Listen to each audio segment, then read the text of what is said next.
Well, a very good evening, everybody, and it is a beautiful evening here at Gulf Harbour. Clear skies, it's absolutely beautiful. This is Patricia and David, Gulf Harbour Radio, ZMH286, and the day started clear, very cold, 9 degrees. That was the coldest we've ever started this winter. Not a cloud in the sky. It got up to 15, now it's 14. But just clear skies, 7 knots I think we've got now of southwest, 1029.3. Don't you love these high pressure systems? They're just beautiful. And of course everybody, most people except for one or two, have got into where they're going in Fiji, so that's good. We'll cover that in a minute. But I thought we'd start, instead of the usual COVID round, I'm sort of getting a bit tiresome, isn't it, just talking about COVID. When we first started cruising, it was, if I listened to the BBC News or whatever, it was always the troubles in Ireland. And after a while, we were beginning to think that they were all nuts in Ireland, and we didn't really want the blow-up death count anymore, so we stopped listening to the news. And we tuned in again sort of a year or so later, and they're still blowing each other up. So that sort of just decided us, we didn't really want to hear the news. And you probably don't want to hear all the COVID drama either, but we will cover Fiji because that is of interest. But on the other side of the world, the Swedish Prime Minister has resigned. New elections are in autumn. They evidently could not form a coalition. Well, don't we know all about that from our own situation? Canada has broken a national heat record. A small town just to the east of British Columbia, Lytton, got to 47 degrees. Again, they've got a high pressure system baking the whole northwestern side of the continent. Portland went up to 115 F. I'm sorry I didn't translate that into modern language, but 115 does sound not like Portland at all, sounds more like Texas. But anyway, the whole of the northwest is having a bit of a heat wave.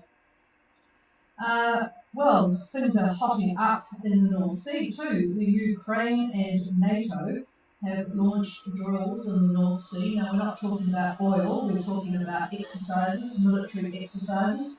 30 warships and 40 aircraft are involved in the exercise, and that follows last week's little to-do-ment between a British destroyer and a Russian warplane that dropped bombs ahead of it. Russia annexed part of the Crimean Peninsula in 2014, and they seem to think that it belongs to them. But the US destroyer Ross has arrived in Odessa to participate in the NATO exercises, so it'll be an interesting little area for a while. It's 2 weeks that they're going to run. In Moscow, you are only allowed to eat at a restaurant if you have been vaccinated or have recovered from COVID in the last 6 months. I don't know how you prove that, or have had a negative test within the last 72 hours. So not only can you go to Fiji if you've got a negative test in the last 72 hours, you can also eat at a restaurant in Moscow. They have a rather large number of infections per day. The last 24 hours, they had 21,650. Now that puts Australia and Fiji in the picture, doesn't it? 21,650.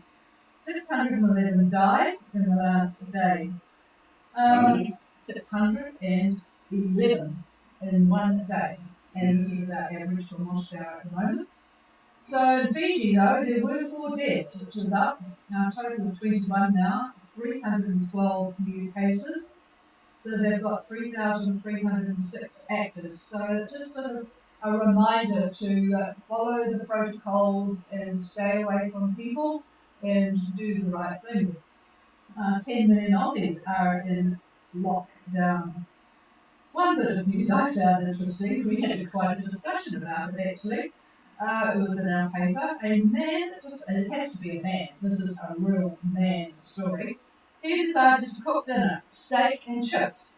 So he puts the steak in the toaster, then he leaves the house and goes to his local fish and chip shop to get the chips. Well, needless to say, the house burned down, and he's a bit upset with his insurance company, who only paid what he had insured it for. not the replacement value. And I tell you what, it made us think, because you sort of pay the bill that comes and you forget to look at it. And it, I have got a note for me for tomorrow to just check what we paid for, and I think it was just the increase, the usual increase, but I suspect it's for the sum insured, not the replacement value. After the Christchurch earthquake, they all went to do that because things with the price of building these days in New Zealand, which is ridiculously high, that's the way they decided to do it. You can never win against insurance companies. All right, let's have a look at the boats that are out and about. Kate Maria is still on their way to Sabu. They are currently at 1815, 17930 with a bit between the teeth because they've got very little wind from the southeast, 3 knots, but they're doing 7.5 on a course of 056, heading to Sabu. On the other hand, we have Hazard, the boat from Australia, down at 2454 and 17009. They're doing 7.82 on a course of 45 degrees, about 3 days away by the look of it, and they have 27 knots of southeast. Remember we talked about that. They really have got a fairly sporty passage, but they're a pretty big boat, 17 metres I think it is. And one more boat has left New Zealand, 12-metre monohull from Great Britain, more winner, and they left Marsden today, so they're at about 33 and 175 at the moment, with 19 knots of southeasterly, so they're on their way. It'll be interesting to follow them now that everybody else is in. There are 5 boats, in fact, heading across from French Polynesia in various places. So they'll be heading, I presume, to Sabu. And there have been boats out and about in Fiji, enjoying the lovely warm weather. Cockatoos heading to the southern Lao. There are 4 boats now in the northern Lao, Vanua and 8 in Monofaki. Now, I don't know anything about Monofaki, but all the boats that left yesterday must have decided they didn't like headwinds, and they are tucked in a nice protected spot in Monofaki. You can look that up on your charts. And I see Vingalot and Not Tied Down are heading across east on the top of Viti-Levu, and various other places have got boats enjoying the weather. So that's about it from me. Yeah, not much more, I don't think, to report from anything that's happening. It has been just such a glorious day. We've got lots here. We've had a lovely walk in Shakespeare Park, looking at all of the stock that have been gathered fairly close because the ewes are fairly close to lambing, so that will be interesting in another couple of weeks. And even the steers were around, so everyone was just enjoying the sunshine here today. Here's David. Yeah, good evening from the Gulf Harbor Radio Weather Desk. That sounds pretty official, doesn't it? Yep, absolutely. Yeah. Anyway, 30 June. Boy, it's the end of the month, huh? Just about. 1,600 hours, that's when this is effective. Anyway, the main player on this synoptic chart is the massive anticyclone in the Tasman. The location roughly 38 south and 165 east. Central pressure 1037, 1037 millibar, very strong. Now this high is driven and supported by a very well-known 500 millibar ridge. I've decided not to get you agitated by talking too much about upper levels because it tends to put people asleep. But anyway, that's what causes everything that happens on the surface. All happens first upstairs in the upper levels. Anyway, I see anticyclonic flow extending all the way up into the Coral Sea to the north and well over to 170 west to the east. So it's massive in area. Not only is it strong, a mountain, if you will, a mountain of air, but it spreads itself out to a very large extent. As mentioned yesterday, the previous high is centered well east, and that's well out to 140 west, 140 west. Now the isobars are merging like gears in a transmission. If you can think about that, some of the ladies may not understand that, but there That's a are a lot. sexist remark. I know it's sexist, but there are a lot of ladies like you who are car racers and understand this. So anyway, think of gears in a transmission. Now, the Tasman line, the flow is providing southeast winds on its eastern side, and that's meshing with northwest winds on the western side due to the previous high. So if you can picture that or draw a picture, if you will, on paper and pencil, and you can see how that happens. In essence, we've got cold southeast winds clashing with very warm and moist northwest winds coming from the first high. So this is a great recipe for a funnel band, and that's exactly what we've got. And it's running from roughly 40 south, 155 west to, we'll call it 150, we'll call it 15 south and 165 east. So it's more or less, you can picture that angle northwest to southeast. Now this axis runs right through Fiji, and then it goes onward to Vanuatu, and it keeps on going. But that's roughly what the axis looks like. Now Fiji met, they expect the trough to clear the group late tomorrow. But in the meantime, you can expect showers and isolated thunderstorms. They are looking for moderate northeast winds turning southeasterly, just like we talked about with this little transmission story, and becoming fresh and gusty right through Thursday. Now I'm looking, this isn't them, this is me, I'm looking at Friday and anticipate southeast winds about 25 knots for the western half of the group, but easing to 20 knots from the Koro Sea to the Lao. And on Saturday, I see southeasterlies 15 to 20 for the general area, and probably Sunday as well. Picking up on Monday, I think Monday we're going to be seeing southeast winds for the group 20 to 25 knots. We'll have to wait to see how this pans out. So that's the general picture for the weather up there in Fiji and surrounds. So hopefully you folks are going to have a pretty good time. Now, these winds are going to be a bit fresh, so those of you that are making your break to the pay attention to that, as I'm sure you are. And with that, I'll pass this over to the chief. Thank you for that. Well, I hope we're not going to have those strong winds. I didn't pay attention enough to know what it was going to be like here, but it would be nice to have a weekend without rain, and it sounds like it will be. Okay, is there anybody wanting to make contact with us? This is Gulf Harbour Radio listening.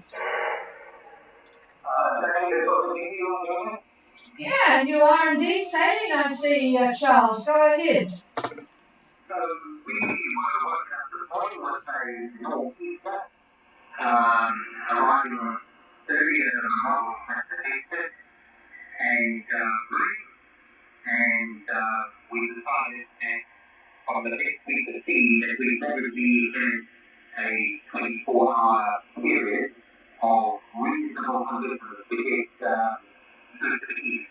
The northeasterly and standard and has been sold with a faster and we're making about 70 to 80 degrees east and at about 4 knots. And we're happy with that speed because we're looking to go to Mackay and just get out there just after daylight. Over. Yeah, I wondered where you were heading, so you were not tied down heading east to Mackay. Yeah, we enjoy it there, it's nice. So yeah, it looks like nice peaceful conditions. I'll just get the confirmation from David on that one in a minute. So yeah, good peaceful night and a good decision to leave the area where the strong winds are. So yeah, it looks like it might be a bit of a motor, but I'm sure you're not unhappy about that. It's always good for making water and charging and all the rest of it. Over. Okay, so we have about an hour on my break, but actually we see under sail all the time, and we currently under sail with about 8 points on the top. No, because I'm sure. Yeah, he's just having a look, but yes, you might have to crank up the old machine later on in the evening. So just having a look here, what his GFS is. Right here, it picks up. Yeah, light air and picks up tomorrow, David records, but I've got pretty on GFS, it's got pretty light air all the way through. You probably know as much as we do. All right, well, have a very pleasant evening. It's not often you get to do an overnight, so you're making good progress to the east. So have a good night and keep well watch for the old fishing boats. Over. Will do, will do. Okay, clear with Vingalot. Is there anybody else?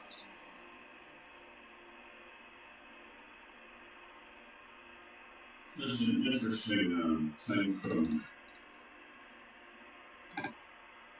Yeah, Charles, I'm just kind of gazing at what some of the models are calling off. I tend to look quite a bit at the French versions of things, but looking at EC, it's a very interesting picture, far different from GFS, which the AIS that we get pretty much uses GFS, at least in this area, the Southwest Pacific. But it's a little low, small low, that's picking up right off the Suva, it looks like, and it winds up pretty good. Looking at boy, I'm seeing an area of 38 knots. 38 knots. And this area is 18 south and 179 east. So right in that area, and this will be tomorrow morning. This little thing wraps right up. Now, GFS does not pick this up at all. It picks up the low, but not those strong winds. Yeah, Christian's saying GFS is picking up a little bit. Yeah, one small area of quite strong winds, quite surprising. Really wraps up quite well. So we'll be interested to see what happens. And then by later on tomorrow, by what time do we have here? Let's see, really back up a little bit to say. We get about 3 in the afternoon or so. That low tends to dissipate, heads east while it's doing that, but it tends to dissipate. And the winds look like they're going to be pretty much at the southeast, favoring the southerly part of that southeast. So we'll see what happens. I'd be curious to see what winds you do get. So if we make contact tomorrow night, I would be very interested for you to tell me exactly what you've gotten overnight. So be cautious of that. If the model, if EC is correct, that's a heck of a lot of wind. So take care about that. But again, the model is just an idea. So we'll see what shakes out on this. Okay, back to the chief. Yes, Argo is listening. Argo at the top end of Candago area there, and that's where this low is, according to GFS. But GFS is very different from what David has just described, and it just keeps it all down south of the latitude of the bottom of Vitimaru. So they're very different. So Argo are down there, and if you are listening, Argo, it would be good to know what's going on with you in that anchorage. Oh, by the way, folks, our email is ghradio@extra.co.nz. All right, is there anybody else with any report of interest or question or whatever? Come now.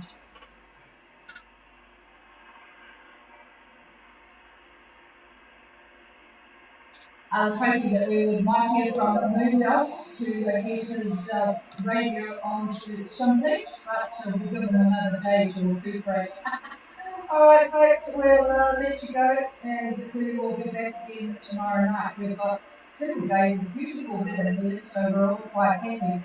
And it will be good for the clean-up in Wellington. They had horrendous waves battering the coast yesterday with water and wind, so all of the homes on the foreshore of Breaker Bay and O'Hara Bay really got hammered.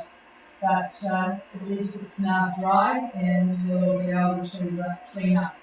And it was well forecast, so I'm sure a lot of people did the right thing and evacuated. Okay, cheers folks. This is Golf Harbour Radio, Patricia and David from BT.